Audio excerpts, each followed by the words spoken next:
previous election na nakilala ko yung siya ay retired military. Si Mayor Osel Karatihan ng Kalawan. Hindi ko nakita sa kanya yung pagka-arte niya. Hindi ko nakita sa kanya yung mataas ang tingin niya sa sarili niya, kaya nandidiri siya sa mga ganun, no. Itong sasabihin ko dito, guys, hindi ito pambubula. Hindi yung close kami, kaya pupurihin ko siya or pinupuri ko siya. Nagiging honest lang ako sa nakikita ko, sa naramdaman ko. Election, nakilala ko itong tao.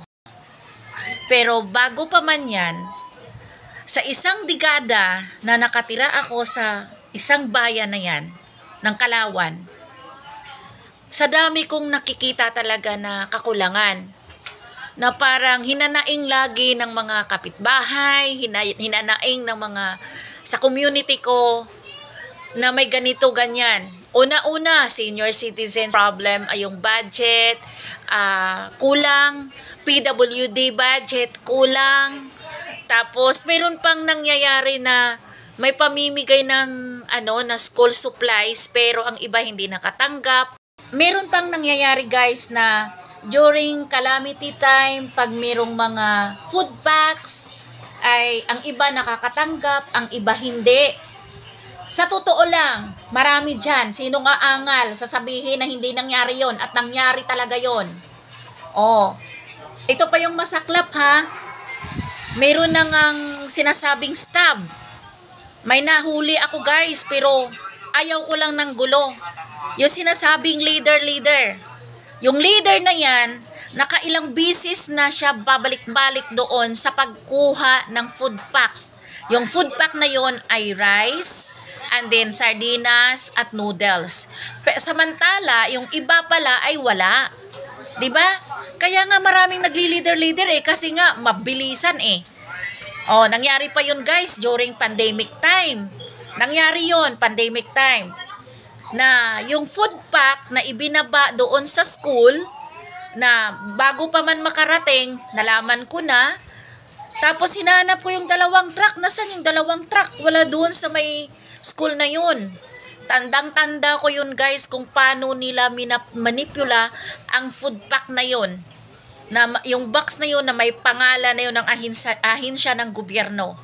Grabe! Na kami no, nabudol, no?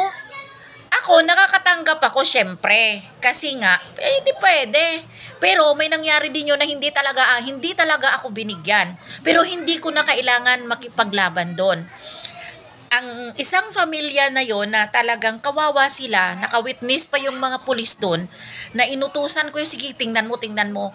Actually, hindi talaga binigyan kasi mayroong isang konsihal.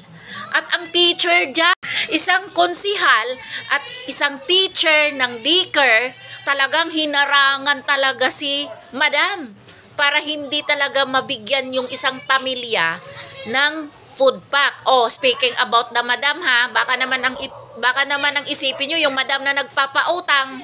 Hindi yan, madam lang ang itatawag ko doon. Talagang hinaharangan. Naawa na lang ang pulis sa kakabalik-balik ng isang ina na mayroong sunod-sunod na anak na 4 na hindi talaga binigyan. Kasi nga daw nakatanggap sila ng yung 6.5.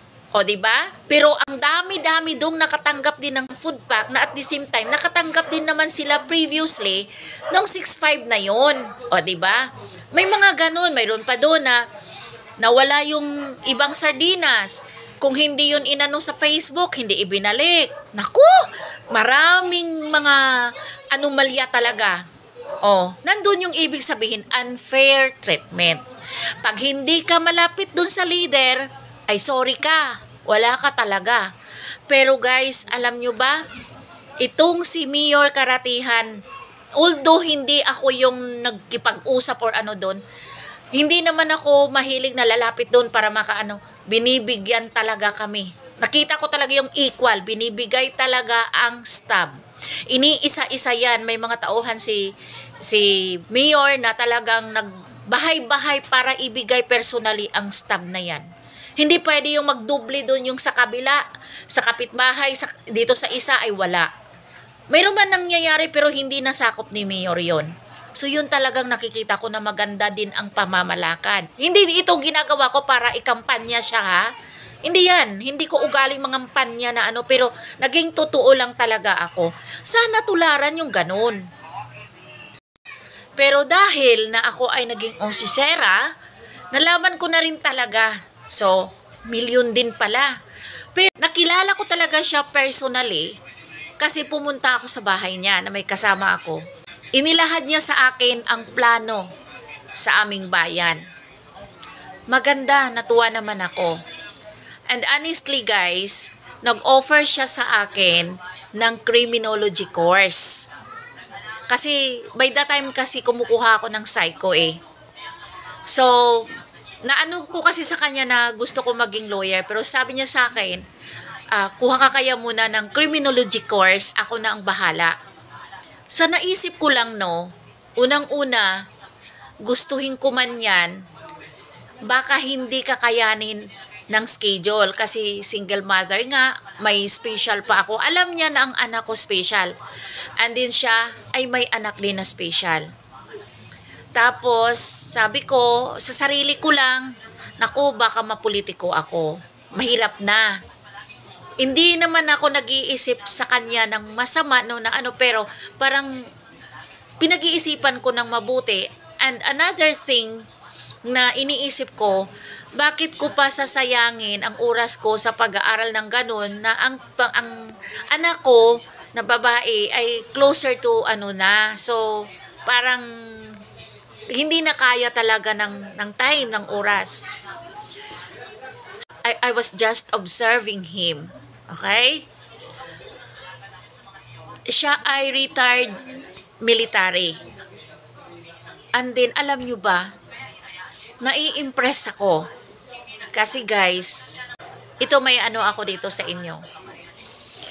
Hindi naman mayor na inaano ko talaga no na basta nagbe-base lang ako sa observation ko sa iyo through social media. At the same time, ang ganda na ng bayan ng Calauan. Lumawak na yung mga ano, basta maganda na siya para yung hindi na ganun kahirap ang sitwasyon kaysa noon. Malaking improvement talaga. At ito ako guys na talagang nadudurog ang puso ko, naluluha ako kasi sa buong buhay ko, siya yung pangalawang mayor na nakita ko na talagang nakipag-alsa pwersa sa mga taong bayan para magbayanihan.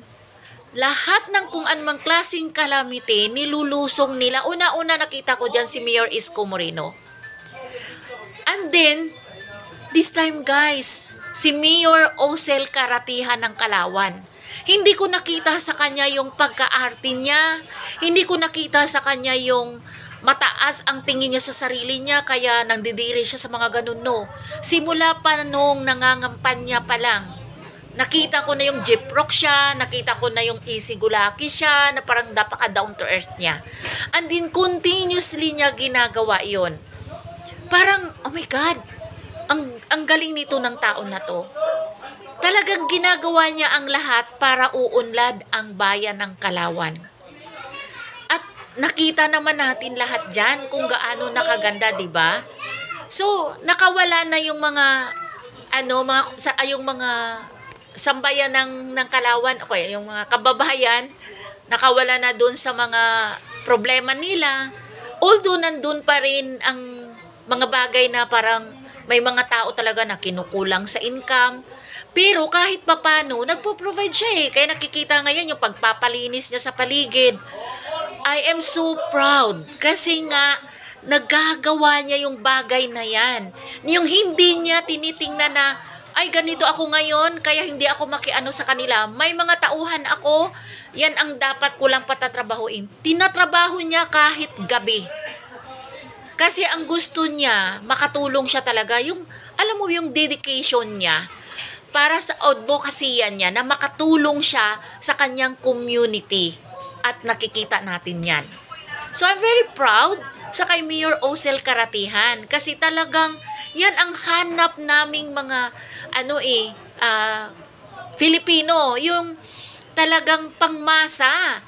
Si Mayor Karatihan, pakantahin mo yan, pasayawin mo yan, sasayaw kakanta yan, kasama yan sa harapan ng ano. Kaya nga masasabi niya napaka-jiprox nitong tao. Pero nandun yung authority niya. Napaka-respectable kind of man niya.